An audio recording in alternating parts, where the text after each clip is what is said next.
if you are not alert to the fact that you could give attention to things that make you feel uncomfortable, and when you do, your attention to what has made you feel uncomfortable has you in a diminished condition relative to resources. And when you are in a diminished condition relative to resources, and you continue to try to fix it anyway through your words or through your behavior or through your financial offering or through whatever support you're giving, you are not helping.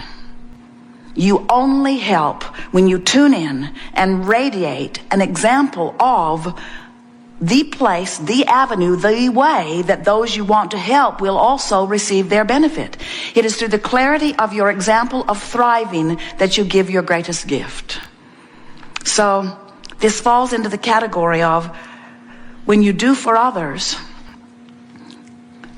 while they may think it was a good idea because you may have helped them out of an immediate bind, what you're actually saying in a stronger way is, I do this for you because I see you cannot do it for yourself. And that is the greatest diminishing understanding. When instead you see them in their diminished capacity, maybe they're sick, maybe they're broke, maybe they're ornery, maybe they're in trouble, maybe they feel defeated, maybe something has gone wrong, and they've confided in you and you are aware of it.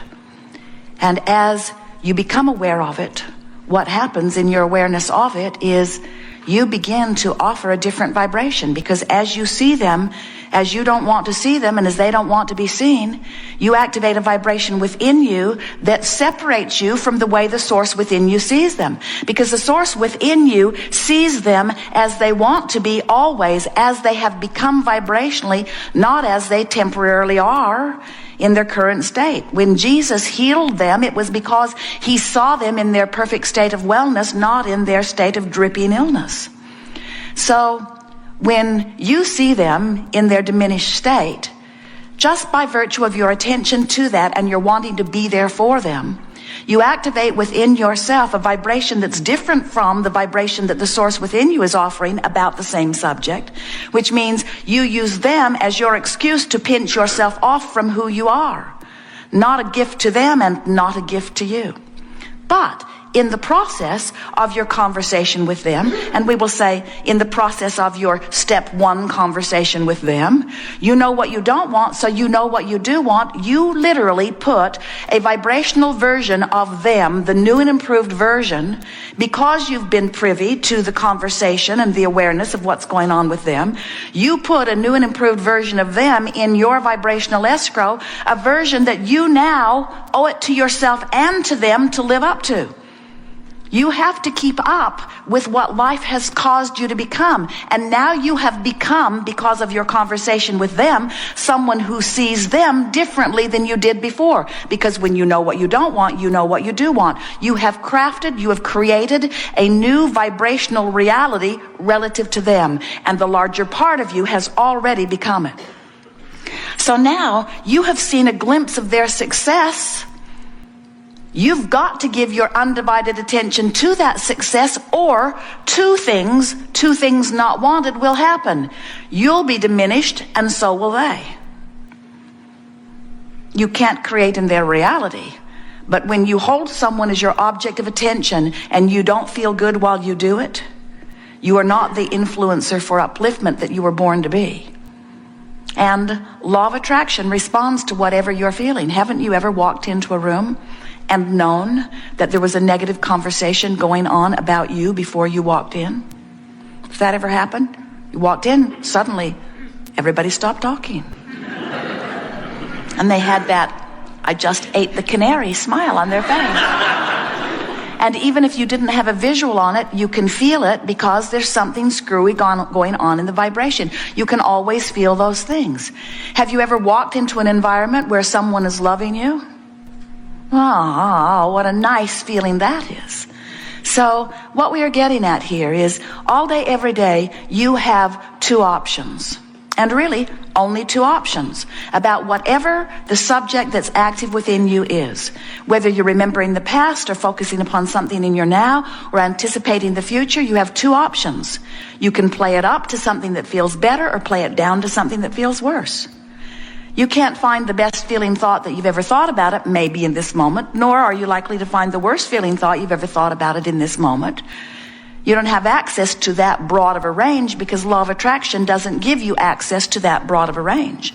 But you do have access to the thought that leans toward who you really are or the thought that leans away from who you really are. You do have the ability to lean into who you have become, which always feels better, or away from who you've become, which always feels worse. Those are your options. And if, as we are chewing together today, you come to a decision that you're going to lean in the direction of who you really are, that's the only decision you'd ever have to make to begin right now to live happily ever after. Because once you decide that you'd rather feel good than bad, or rather feel better than worse, or rather be optimistic than pessimistic, that you'd rather applaud than complain, that you'd rather compliment than find fault, that you'd rather feel good than bad, once you come to that decisive point, then you have turned the corner on all subjects. You have begun to be the uplifter that you were born to be. And it is our promise to you that your path from that moment forward can do nothing but improve.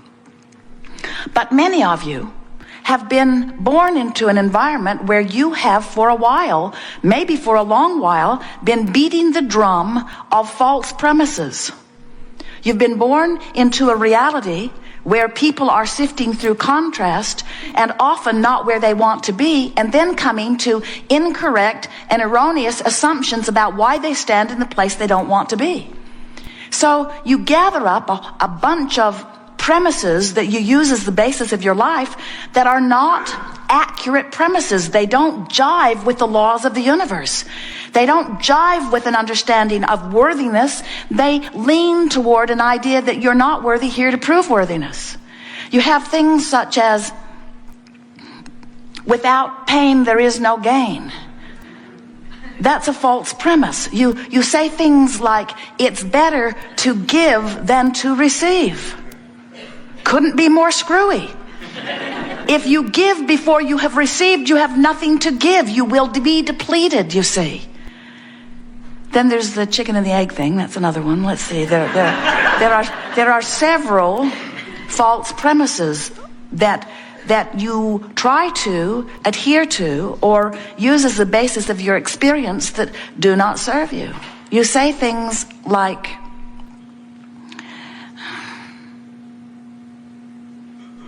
I'm here as an imperfect being, and that which is source is perfect.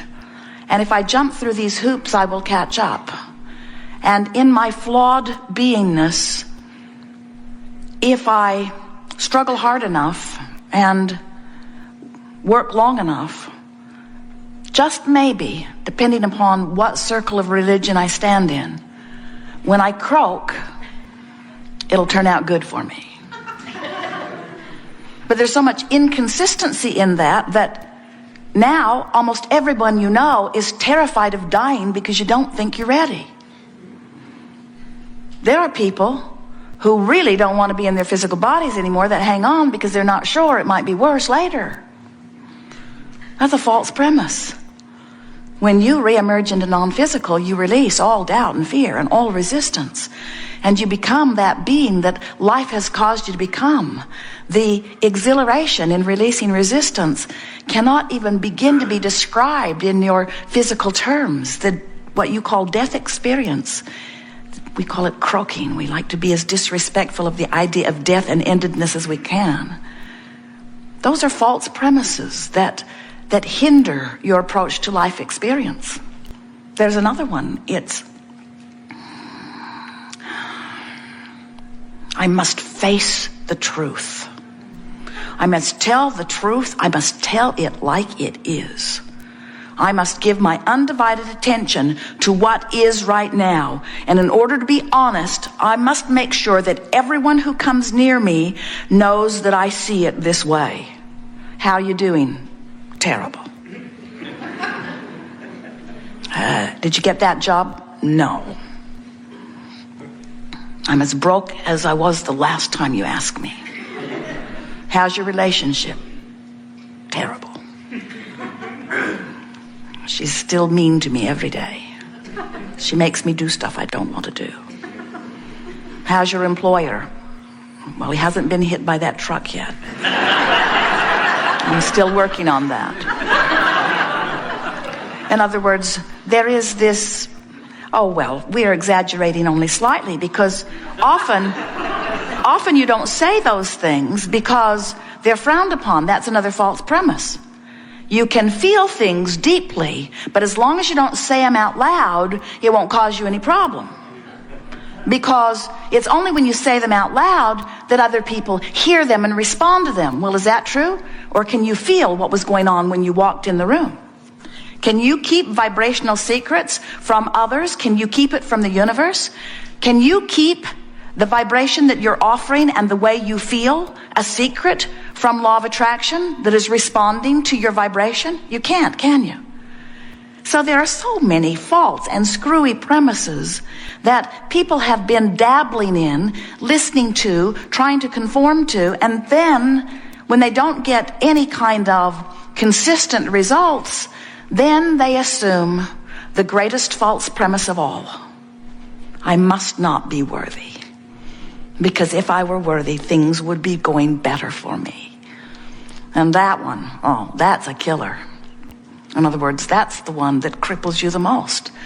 That self-deprecation, that feeling of not enoughness, that feeling of incapability, that feeling of powerlessness. Those feelings are the feelings that are the most representative of the powerlessness, which is the opposite of who you are. It is the greatest false premise of all. So, as we come together, whether you are reading something we've written or listening to anything that we have ever said, we want you to understand that everything we offer and every word Esther translates from our vibration is offered with the intention of helping you to restore your awareness to the valid premises that match the laws of the universe. Because when you start consciously understanding the laws as they are, and you test them from that conscious awareness of them, they will prove to you every single time without exception of the validity of these truths. You are the creator of your own reality. You were worthy before you focused into this physical body, and you still are now that you've been here, no matter what. Law of attraction is responding to everyone equally across the board. You are more non-physical source energy vibration than you are flesh, blood, and bone being that you see here in these physical bodies. Law of attraction, which responds to everything, everyone, says that which is likened to itself is drawn. So whatever vibration is active, law of attraction is making it more active by bringing more things that match it to it. You are source energy with a perspective that law of attraction is responding to, and you are physically focused, leading edge genius creators out here on the leading edge of thought in your magnificent bodies in this time-space reality of perfect diversity, and law of attraction is responding to that aspect of you too. As law of attraction responds to both vibrational aspects of you, you feel the harmony or not of those two vibrational relationships. The better you feel, the more that part of you is in sync with this part of you. The worse you feel, the more that part of you, that physical part of you, is out of sync with this part of you. When life in your physical form causes you to know what you don't want, it causes you to know, whether you speak it or not, what you do want. And when that occurs, you emanate a vibrational request that the larger part of you receives and responds to and becomes immediately. And law of attraction in that instant begins responding to that newly formed vibrational version of you. There is a vibrational reality that is amassing constantly, which is the true you. There is the physical reality, the knock on wood, manifested, actualized, I can see it, taste it, smell it, hear it, touch it, reality. That reality is only slightly different than the vibrational reality in that what's already manifested, you've just been thinking about it long enough that now it's showing up to give you awareness of how you've been vibrating.